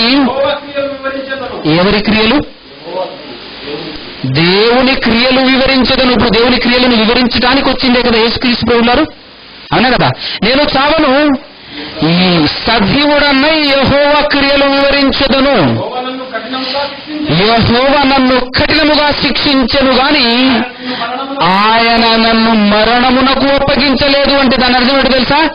నరకానికి పంపలేదు, రెండో మరణానికి నన్ను అప్పగించలేదు, మరణమునకు అప్పగించలేదు అనగానే అయ్యో ఆయన అసలు చచ్చిపోలేదు అనుకుంటారేమో. చనిపోయి పాతాళంలో ఉన్నటువంటి పరదైసు అనే ప్రాంతంలోనే ఉన్నాడు. అక్కడ నుండి వచ్చాడు. ఇదంతా చాలాసార్లు మీకు చెప్పాను. పేతురు గారు మొదటి ప్రసంగంలోనే, అపోస్తుల కార్యం మొదటి ప్రసంగంలోనే చెప్తాడు నీటిగా, అవునా కదా. పాతాళంలో నుంచి ఆయనను తీసుకొచ్చింది, ఆయన అక్కడ విడిచిపెట్టకుండా ఆయనను లేపింది దేవుడు అని చెప్పేసి చాలా చక్కగా అక్కడ మాట్లాడడం జరుగుతుంది పిల్లరా. కాబట్టి కంటిన్యూషన్. నేను వచ్చినట్లు నీతి గుమ్మములు తీయుడి. యాక్చువల్గా ఇంకో ప్రభు పేరిట వచ్చు రాజు స్తుతింపబడునుగాక అని అక్కడ చెప్తున్నారు. ఎందుకు చెప్తున్నారు తెలుసా? యెరూషలేములో ఎంటర్ అవుతున్నాడు. యేసుక్రీస్తు ప్రభుల వారు యెరూషలేములోనికి ఎంటర్ అవుతున్నాడు అనమాట. నేను వాటిలో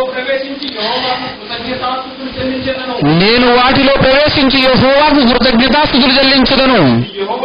ఇది యెహోవా గుమ్మము, నీతి మంతులు దీనిలో ప్రవేశించెదరు. నీవు నాకు రక్షణాధారుడవై నాకు ఉత్తరమిచ్చి ఉన్నావు. నాకు రక్షణాధారుడివి నీవే. యేసుక్రీస్తు ప్రభువు వారు చెప్తున్నాడండి, నన్ను రక్షించింది నీవే ప్రభు అని దేవుడితో చెప్తున్నాడు. యేసుక్రీస్తుని రక్షించింది ఎవరు? అవునా కదా. ఇక్కడ ఇలానే ఉంచి అలా తక్కువ చదివేసుకుని వద్దాం. హెబ్రీ పత్రిక 7లో 5:7 చూడండి ఒక మాట. హెబ్రీ పత్రిక 5:7 దీన్ని ఎలానే ఉంచింది. మరలా ఇక్కడికి వద్దాం. ఇలాంటి మాట ఎక్కడ ఉండదు. శరీరధారి అయి ఉన్న దినములలో మహారోదనముతోనూ కన్నీళ్లతోనూ తనను మరణము నుండి రక్షింపగలవానికి. ఎవనికి? దేవునికండి. యేసుక్రీస్తు ప్రభుల వారిని, ఆయనను మరణము నుండి రక్షింపగలవానికి ప్రార్థనలను యాచనలను సమర్పించి భయం భక్తి కలిగి ఉన్నందున ఆయన అంగీకరింపబడను. చూసారా అక్కడ ఏమన్నాడు తెలుసా? ఆయనను రక్షింపగల వానికి యాచనలను ప్రార్థనలను ఆయన సమర్పించాడట యేసుక్రీస్తు ప్రభుల వారు. అందుకోసమే ఆయన ఎప్పుడు ప్రార్థన చేసేవాడు అన్నమాట. అవునా కదా? మనం సువార్త చదివితే అర్థమవుతుంది, ఆయన ఎక్కువ ప్రార్థన చేస్తూ ఉండేవాడు. రైట్. నెక్స్ట్ ఇక్కడ 118వ కీర్తనకు వచ్చేసేయండి. నీవు నాకు రక్షణాధారుడవై నాకు ఉత్తరమిచ్చి ఉన్నావు, నేను నీకు కృతజ్ఞతాస్తుతులు చెల్లించుదును. ఇల్లు కట్టువారు నిషేధించిన రాయి మూలకు తల రాయి ఆయను. అది యెహోవా వలన కలిగినది, అది మన కనులకు ఆశ్చర్యము. ఇది యెహోవా ఏర్పాటు చేసిన దినము. యెహోవా ఏర్పాటు చేసిన దినము. మొదటి రాకడ గురించినటువంటి దినం అన్నమాట ఇది. అవునా కదా? క్రీస్తు రావటమే కదా ప్రపంచానికి ఆనందం, క్రీస్తు చావటమే కదా రక్షణ, ప్రపంచానికి రక్షణ భాగ్యము. కాబట్టి ప్రియులారా, మనం ఆనందించాల్సిన గడియ ఇది. ఇది యెహోవా ఏర్పాటు చేసిన దినము, దీని యందు మనం ఉత్సహించి సంతోషించడము. యెహోవా దయచేసి నన్ను రక్షింపుము, యెహోవా దయచేసి అభివృద్ధి కలిగించుము. యెహోవా పేరట వచ్చువాడు ఆశీర్వాదమొందునుగాక. ఇది ఆ మాట. యెహోవా పేరట వచ్చువాడు అంటే ప్రభువు పేరట వచ్చు రాజు. అక్కడేమన్నారు? ప్రభువు పేరట వచ్చు రాజు స్తుతింపబడునుగాక అని ఎక్కడన్నారు? అదే మాట ఇక్కడ, యెహోవా పేరట వచ్చువాడు ఆశీర్వాదమొందునుగాక. చూసారా? ఇదే మాట అక్కడ రాయబడింది. యెహోవా మందిరములో నుండి మిమ్ము దీవించుచున్నాము. యెహోవాయే దేవుడు, ఆయన మనకు వెలుగును అనుగ్రహించి ఉన్నాడు. ఆయన మనకు ఎవరిని అనుగ్రహించాడు? వెలుగును అనుగ్రహించాడు. ఎవరా వెలుగు కదా? ఒక మాట చూపిస్తాను. లూకా సువార్త 2వ అధ్యాయము. లూకా సువార్త 2వ అధ్యాయం 29. నాదా ఇప్పుడు నీ మాట చొప్పున సమాధానముతో నీ దాసుని పోనిచ్చుచున్నావు. అన్యజనులకు నీ గురించి చెప్పటానికి, అన్యజనులకు నిన్ను బయలుపరచడానికి వెలుగుగాను, నీ ప్రజలైన ఇశ్రాయేలీయులకు మహిమగాను నీవు సకల ప్రజల ఎదుట సిద్ధపరిచిన నీ రక్షణను నేను కన్నులారా చూసి తిని అని యేసుక్రీస్తు ప్రభుల వారిని చేత పట్టుకొని మాట్లాడుతున్నటువంటి మాటలన్నమాట. మాట్లాడింది సిమియోను అనేటటువంటి ఒక ప్రవక్త. యేసుక్రీస్తు ప్రభుల వారు 8వ రోజున ఆ సిమియోను అనేటటువంటి ప్రవక్త చేతికి ఇవ్వబడతాడు అనమాట, ఒక చిన్న బాలుడుగా. 8వ దినాన సున్నతి కార్యక్రమం చేయించటం కోసం ఆయన తన తల్లిదండ్రులుగా ఉన్నటువంటి మరియమ్మ గారును యోసేపు గారు దేవాలయంలోనికి తీసుకెళ్తారు.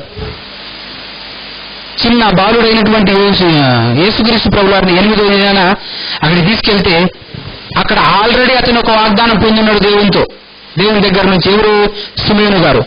యేసుక్రీస్తు ప్రభుల వారిని అనగా మెస్సయ్యను, దేవుడు పంపించబోయేటటువంటి వెలుగును చూడకుండా మృతి నొందవు అనేటటువంటి ఒక వాగ్దానం దేవుడి నుంచి పొందిన్నాడు గనక చూశాడు. చూసేమంటాడు? నాదా ఇప్పుడు నీ మాట చొప్పున సమాధానముగా నీ దాసుని పోనిచ్చుచున్నావు. అన్యజనులకు నిన్ను బయలుపరచుటకు వెలుగుగాను, నీ ప్రజలైన ఇశ్రాయేలుకు మహిమగాను నువ్వు సకల ప్రజల ఎదుట సిద్ధపరిచిన నీ రక్షణ నేను కనులారా చూచి తిని అనేటటువంటి మాట మాట్లాడుతున్నాయన. యేసుక్రీస్తు ఎవరు? ప్రపంచానికి వెలుగుగా పంపబడినవాడు. అందుకోసమే యోహాను గారు ఏమని రాస్తారు? వెలుగు లోకానికి వచ్చెను, ఆ వెలుగు లోకములోనికి వచ్చెను గాని లోకము ఆ వెలుగును గుర్తించలేకపోయింది. ఆ వెలుగు లోకంలో ఉన్నటువంటి వారిని వెలిగించుతూ ఉన్నది, ప్రతి మనిషిని వెలిగించుచున్నది కదా. యెహోవా మనకు వెలుగును అనుగ్రహించి ఉన్నాడు.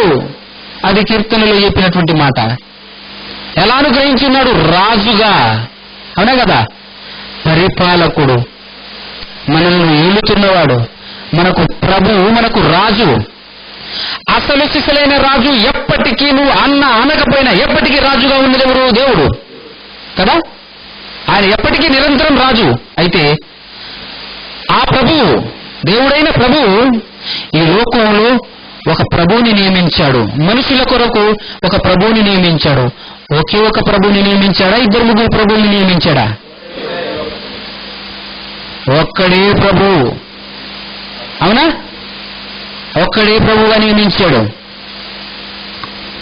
ప్రభువు, మనకు ప్రభువు ఒక్కడే అని మాట్లాడతారు. దాన్ని బట్టి అజ్ఞానులు మాట్లాడుతున్నటువంటి మాట ఏంటో తెలుసా? ఒక్కడే ప్రభువు కదా, ఇద్దరు ప్రభు ఎట్టయ్యారు అని చెప్పేసి దేవుణ్ణి కూడా పోలుస్తూ తీసుకొచ్చేసి ఇదిగో ఇద్దరు ప్రభువులు ఉండకూడదు కదా అని మాట్లాడుతున్నారు. మీ అజ్ఞానం ఆ రేంజ్ లో విర్రవీగుతుంటే మేము మాత్రం ఏం చేస్తాం చెప్పు? దేవుడు ఒకడే, ఆ దేవుడు ప్రభువు కూడాను. ఎందుకంటే ఆయన పరిపాలన చేస్తున్నాడు గనక ఎప్పటి నుంచో. కానీ 2000 సంవత్సరాల క్రితం తన కుమారుణ్ణి ఈ భూమిపైన ఒక రాజ్యాన్ని స్థాపించి తన కుమారుణ్ణి రాజుగా నియమించి ప్రభువుగా నియమించాడు. ఎంతమంది ప్రభువుని నియమించాడు దేవుడు? ఎంతమంది ప్రభువుని నియమించాడు దేవుడు? ఒక్క ప్రభువుని నియమించాడు దేవుడు. అందుకోసమే మనకు ప్రభు ఒక్కడే అనే మాట రాయబడి ఉన్నది. ఏమర్థమవుతుంది? వీళ్ళకి అర్థం కాదు కదా ప్రియులారా. అంటే ఇప్పుడు రాజులను స్తోత్రించటంలో తప్పు లేదు. స్తోత్రార్హుడు అన్నంత మాత్రాన పూజార్హుడు కాదు, ఆరాధనార్హుడు కాదు. ఎందుకు స్తోత్రార్హుడు? స్తోత్రం అని ఎందుకు తెలియజేస్తున్నాం? మనం కూడా స్తోత్రం చెప్పొచ్చు క్రీస్తుకు, తప్పులేదు, చెప్పాలి. స్తోత్రం ప్రభు అని చెప్పడంలో తప్పులేదు. ఎందుకంటే ఆయన మనకు రాజు అనే కదా. రాజులను స్తుతించవచ్చు. ఏది అలాంటిది ఏదైనా ముందున్నటువంటి రాజులలో ఎవరినైనా ఎప్పుడైనా ఎక్కడైనా పూజించినట్టు స్తోత్రించినట్టు ఎక్కడైనా ఉందా బ్రదర్? ఎక్కడైనా ఉందా బ్రదర్ అని ఒకవేళ అడుగుతావేమో, నీకోసం చూపిస్తాను, ఒకటి ముగిస్తాను. ఒక్కసారి 2 సమూయేలు గ్రంథం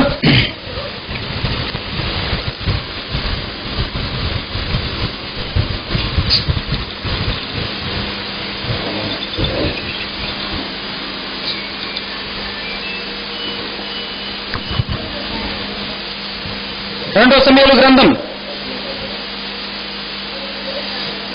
14:22.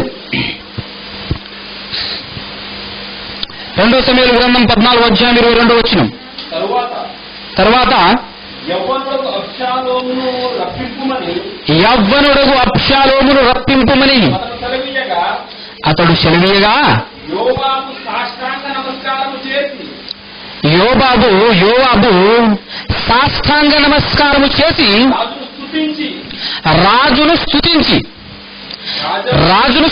ఏ రాజును స్తుతించి? దావీదు రాజును స్తుతించాడు. అక్కడ స్తుతించిన వాడు ఎవరండి? ఎవరో తెలుసా? ఆయన క్వాలిఫికేషన్ తెలుసా? యోవాబు ఎవరు? సైన్యాధిపతి. ఆ రాజు కింద ఉన్న సైన్యాధిపతే క్షమించండి, స్తుతిస్తున్నప్పుడు మామూలు ప్రజలు స్తుతించకుండా ఉంటారు చెప్పు? అవునా కదా. రాజును స్తుతించకుండా ఉంటారా? ఆనాడు ఎంతో అద్భుతంగా పరిపాలిస్తున్నటువంటి రాజు అయినటువంటి దావీదును. అవునా కదా. స్తుతించకుండా ఉంటారా పిల్లలు? ఏకంగా సైన్యాధిపతి ఆయన్ని స్తుతిస్తున్నాడు అంటే ఇప్పుడు ఈయన కూడా ఆరాధనార్హుడు అందామా? దావీదును స్తుతించారు కదా అండి. ఇప్పుడు మీరు కూడా వచనం చూపించి ఉంది కదా. ఈయనను స్తుతించారు గనక, యేసుక్రీస్తు ప్రభుల వారిని స్తుతించారు గనక ఇది ఈయన కూడా ఆరాధనకరుడు, ఈయన కూడా పూజార్హుడు అని నువ్వు చెప్తున్నావు కదా. ఇప్పుడు నేను కూడా ఉంది కదా అని చెప్తాను. ఉంది కదా, స్తుతించినట్టు ఉంది కదా. అంటే ఇప్పుడు ఆయన్ని కూడా పూజారుడు అందామా? దావీదును కూడా? రాజులు స్తోత్రానికి అర్హులండి. అందుకోసమే దేవుడు ఎల్లప్పుడూ నిరంతరం రాజు కనుక సింహాసనాసీనుడైనటువంటి వానికిని ఆయన ముందు నించున్న గొర్రె పిల్లకిని స్తోత్రము అని ఎందుకు చెప్పారో తెలుసా? ఆయన రాజు, ఆటోమేటిక్గా ఎవరు చేయాల్సిన అవసరం లేదు. కానీ ఆయన నియమించిన రాజు ఇక్కడ గొర్రెపిల్ల కదా. రాజును స్తుతించాలి, రాజుని స్తోత్రం అని చెప్పొచ్చు, తప్పులేదు. అన్నంత మాత్రాన నువ్వు ఆరాధనకు అర్హుడు అని అనుకుంటే నువ్వు నేర్చుకోవాల్సింది చాలా ఉంటుంది. నేర్చుకోవాల్సింది తెలియక, పదాలకు అర్థం కాక, ఇక్కడ లాజిక్ ఏంటో తెలుసా ప్రియులారా? వయసుకును పెద్దవాడై ఉండి హైట్కు వెయిట్కు ఎక్కువ ఉండి ఎక్కువ మంది జనాంగాలు ఉన్నారు గనక అబ్బో నాకు తెలియదా, నిన్న మొన్న వచ్చిన బచ్చగాడేను నీకు తెలుసా అని అనగానే కరెక్టే వెర్రి గొర్రె జనాలు తెలుసా, కరెక్టే నిన్న మొన్న వచ్చింది కదా. దేవుని వాక్యం దగ్గర వయసుతో సంబంధం ముడిపడుతున్నావా? దేవుని వాక్యం దగ్గర నువ్వు చిన్న పెద్ద అని చూస్తున్నావా? నేనేమైనా నా సొంత మాటలు చెప్తున్నానా, నా సొంత నాలెడ్జ్ చెప్తున్నానా? నన్ను నా వయసును ఇదంతా చూడటానికి నువ్వు ఉన్న వచనాలను చదివి వినిపిస్తున్నాను, చెబుతున్నాను, వాటినే ఆలోచించాల్సింది నువ్వు. బోధిస్తున్న వాడి యొక్క వయసును కాదు నువ్వు చూడాల్సింది. అలా అనుకుంటే నీకంటే ఎక్కువ గుంపు కూర్చొని ఉంటారు అక్కడ. బయట చాలా మంది డ్రెస్సులు మార్చుకొని నామాలు వేసుకొని కూర్చున్న వాళ్ళు చాలా మంది ఉంటారు. వాళ్ళ ముందు లక్షల మంది, కోట్ల మంది ఉంటారు. కనుక వాళ్ళు చెప్పేది నిజమంటావా? ఎంత మందున్నా, ఎంత పెద్దోడు అయినా నిజమే, అబద్ధమే. వీళ్ళు జనాల్ని మోసం చేయటానికి చేసేటటువంటి చిన్న ట్రిక్ చెప్పి ముగించేస్తాను. జనాల్ని ఎలా మోసం చేస్తున్నారో ఆ ట్రిక్ చెప్పి ముగించేస్తాను. ఆ ట్రిక్ బైబిల్ దగ్గర అస్సలు పనికిరాదు చెప్తున్నాను. ట్రిక్ ఏంటో తెలుసా? ఏంటంటే మనం దేవుడు అని చెప్తున్నది ఎవరినో కాదు కదా, ఆయన కుమారుణ్ణి కదా. తప్పేంటి? ఏమి కాదు, ఆయన కుమారుని కదా మనం దేవుడు అంటున్నది. ఆయనే బాధపడ్డు, ఎందుకంటే ఆయన కుమారుణ్ణి ఆయన చాలా ప్రేమిస్తున్నాడు కనుక. అలాగే మనం పూజిస్తున్నది, మనం ఆరాధిస్తున్నది ఆయన కుమారుణ్ణే కదండి. తప్పేంటి? వాళ్ళకు స్వార్థం ఉండదు కదా, వాళ్ళకు ఏది పక్షపాతం లాంటివి ఉండదు కదా. ఏం కాదులేండి, మీరు కంటిన్యూ చేసేసుకోండి. నరకానికి తీసుకెళ్లేటటువంటి ఒక సమ్మటి చల్లటి వార్త అనమాట ఇది. సాతాను కూడా స్టార్టింగ్ లో వచ్చి ఏం చెప్పిందో తెలుసా హవ్వకి? ఏం కాదు, తినొచ్చు, ఏం కాదన్నది పండు తినేటప్పుడు. ఏం చావర్లేండి, ఏం కాదు, ఇదే అనమాట. వీళ్ళల్లో ప్రస్ఫుటంగా కనపడుతుంది ఆ స్వభావం, సాతాను స్వభావం అనమాట. ఏం కాదులేండి, పూజించవచ్చు, చేయొచ్చు, ఏం కాదులేండి అంటుంటారు. ఏం కాదులేండి. ఒకసారి అలానే అన్నాడు ఒక ఆయన. సౌలు రాజు ఏం చేశాడు తెలుసా? ఒకసారి మొదటి సమయంలో గ్రంథం 15వ అధ్యాయం చూడండి, చూద్దాం. ఒక మాట చూపించుకొని ముగించుకుందాం. మొదటి సమయంలో గ్రంథం 15వ అధ్యాయం ప్రియులారా, దేవుడు ఒక ఆజ్ఞ ఇచ్చాడు. దేవుడు ఒక ఆజ్ఞ ఇచ్చిన తర్వాత నువ్వు ఎటు తోకజాడించకూడదు. ఏం కాదు కదా, ప్రాబ్లం లేదులే, ఆ దేవుడు కుళ్ళుకోలేండి, ఆయన ప్రియకుమారుడు కదా, ఇలాంటి సోకులు పడకు, వడొద్దు కూడాను. దేవుడు మాట అన్నాడంటే మాట ఇంచు కదలొద్దు. నువ్వు దేవుని మాట ప్రకారంగానే బ్రతకాలంతే. అవునా కదా, అర్థం చేసుకోగలగాలి.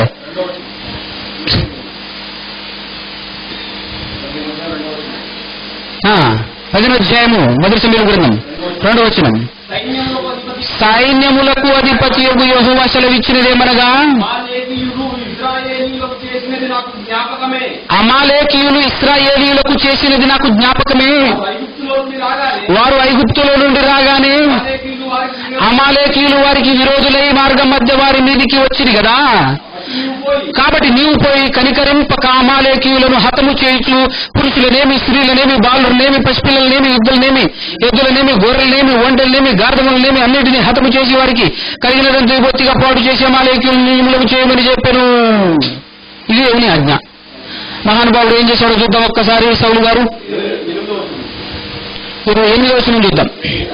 7 నుంచి తర్వాత సౌలు అమాలేకి 7 నుంచి తర్వాత సౌలు అమాలేకీయులను హవీలా నుండి ఎగిప్తు దేశము మార్గమునున్న షూరు వరకు తరిమి హతము చేసి అమాలేకీయుల రాజైన అగగును ప్రాణముతో పట్టుకొని జనులందరినీ కత్తి చేత నిర్మూలము చేసిను. సౌలును జనులను కూడి అగగును గొర్రెలలోని ఎడ్లల్లోనూ కొవ్విన గొర్రె పిల్లల మొదలైన వాటిలోనూ మంచి వాటిని నిర్మూలము చేయక కడగా ఉంచి పనికిరాని నీచ పశువులన్నిటినీ నిర్మూలము చేసిరి. అంటే మంచి మంచి వాటిని పక్కగుంచేశారనమాట. పాడైపోయిన వాటన్నిటిని చంపేశాడు. అప్పుడు యెహోవా వాక్కు సమూయేలునకు ప్రత్యక్షం ఇలాగు సెలవిచ్చెను, సౌలు నన్ను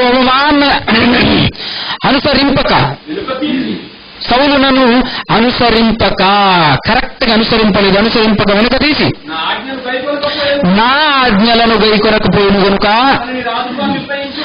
అతనిని రాజుగా నిర్ణయించినందుకు నేను పశ్చాత్తాపపడుచున్నాను.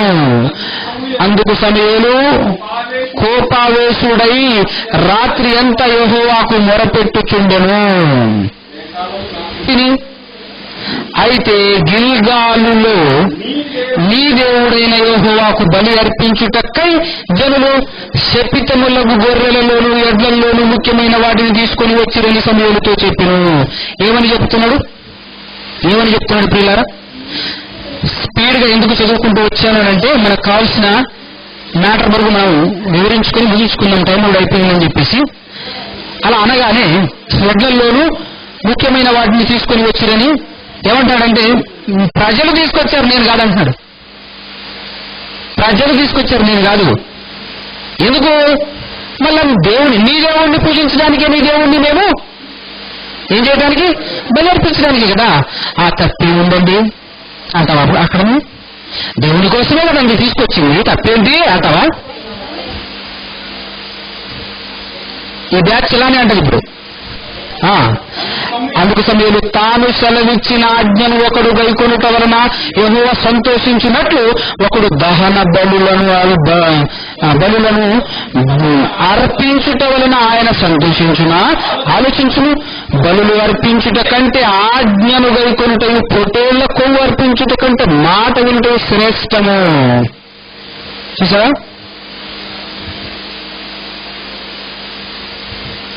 మొత్తానికి మనం మాట్లాడుతున్నటువంటి మాట ఏంటంటే పిల్లరా, నేను కాదు ప్రజలు, మీ ప్రజలే తీసుకొచ్చారు, ఈ ప్రజలు తీసుకొచ్చారు, నాది కాదన్నట్టుగా వాళ్ళ పైన నెట్టుతున్నారు.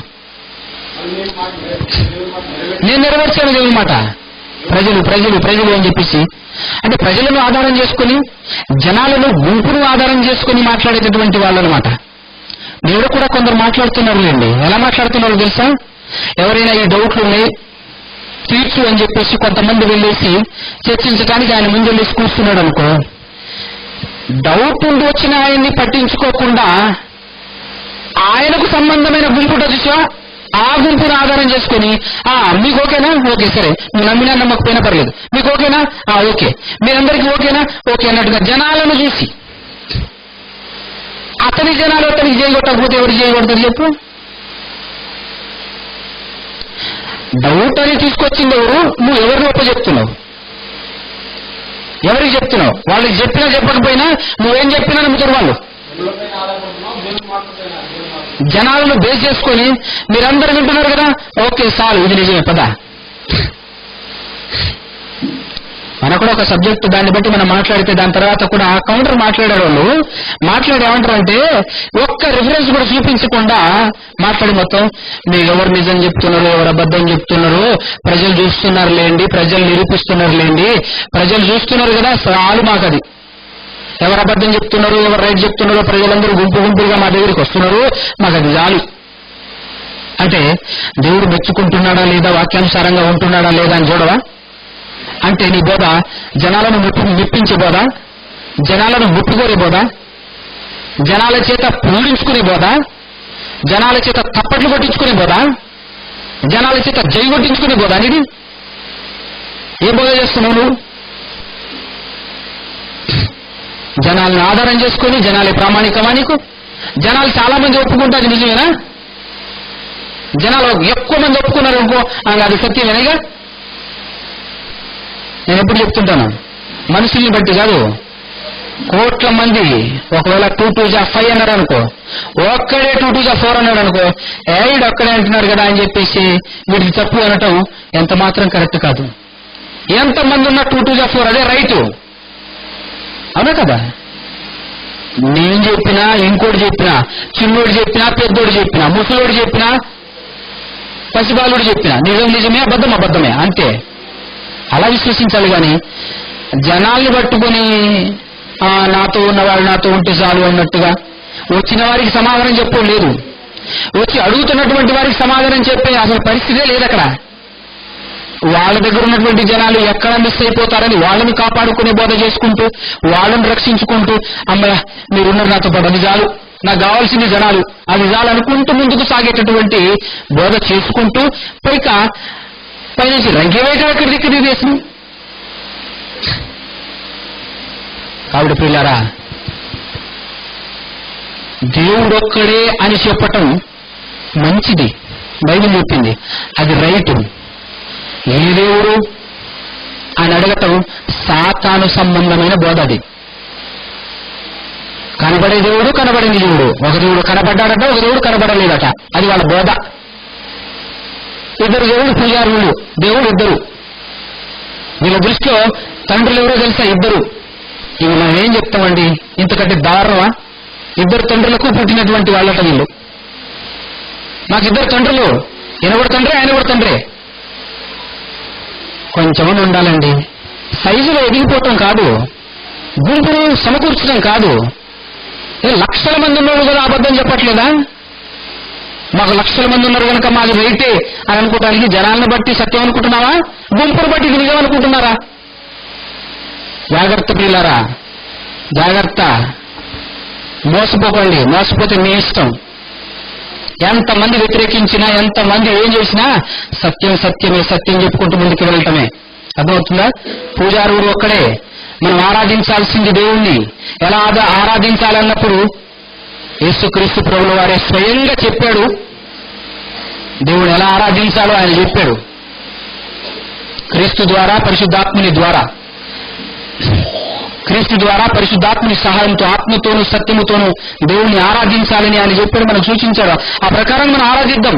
దేవుణ్ణి ఆరాధించుకుంటూ, ఒకే ఒక్క దేవుణ్ణి విశ్వసిస్తూ, ఆ దేవుడి లోకానికి పంపించినటువంటి ఆయన ప్రియకుమారుడైన యేసుక్రీస్తు ప్రభువువారు మనకు రాజుగా, మనకు ప్రభువుగా విశ్వసించి ఆయన మాట ప్రకారంగా మనం బ్రతికితే మనం దేవుణ్ణి పూజించినట్టు, ఆరాధించినట్టు. గనుక మనం ఆ విధంగా చాలా క్లియర్గా, క్లారిటీగా ఉండి మనం ప్రయాణిద్దాం. మన ఈ లోకంలో మనం బ్రతుకుదాం. అంతేగాని గుంపును చూసి ఎవరో చెప్తున్నారని చెప్పేసి వారిని బట్టు ఎవ్వరు భయపడాల్సిన అవసరమే లేదు, ఎవ్వరు జంకాల్సిన అవసరమే లేదు. మన చేతులు వాక్యం ఉండగా మనం ఎవరికో భయపడాల్సినటువంటి అవసరం ఎంత మాత్రమే లేదు. మనం భయపడాల్సింది వాక్యానికి, మనం భయపడాల్సింది దేవుడికి. రైట్? ప్రార్థన చేసుకుందాం. సర్వోన్నతుడా, సర్వాధికారి, సర్వసృష్టిని సృష్టించిన తండ్రి, మీ పాదాలకు వందనాలు, స్తోత్రములు నాయన. ఇదిగో తండ్రి, మీరు రాయించినటువంటి మహాజ్ఞాన గ్రంథములోని వాస్తవాలను తండ్రి మాకు తెలియచేసినందుకు స్తోత్రములు. దేవా, ఈ లోకానికి మీరు పంపించిన మీ ప్రియ కుమారుడైన యేసుక్రీస్తు ప్రభువు వారి ద్వారా మీకు స్తోత్రములు తెలియచేస్తూ, ఆయన ద్వారానే తండ్రి మిమ్మల్ని పూజిస్తూ, ఆరాధిస్తూ తండ్రి లోకంలో మేము ఉండగలిగే భాగ్యమును మాకు ప్రసాదించమని కోరుచు బ్రతిమాలు కొలుచు తండ్రి. దేవా, ఏదైనా తప్పు చేస్తుంటే మమ్మల్ని క్షమించి, మన్నించి, కృప చూపించి తండ్రి, సరైనటువంటి మార్గంలో నడిపించి తండ్రి.